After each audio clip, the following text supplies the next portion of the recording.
Hinangin, parang hinangin sa mga Natangay siya, natangay. Tangay yun! Swerte talaga. Nasa loob talaga siya.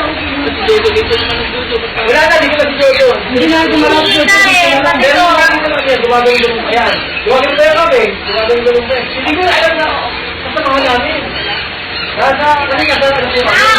Swerte talaga niya. Nashoot siya doon sa loob. Nakalagpas.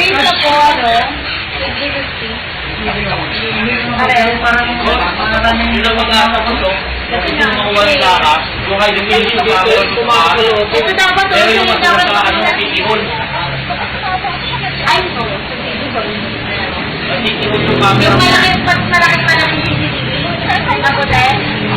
Yung kuting nandyan, yan yung high definition. Ano po yun? Sa titihon yun. Yan, sure mo yun boss, kung yun na makukuhanan ng ano. Walang plate lang. yung ano siya. Saka ano, nauna na yung ano, matulin din pala takbo nila. Medyo matulin sila. Ay, ulan ka na yan.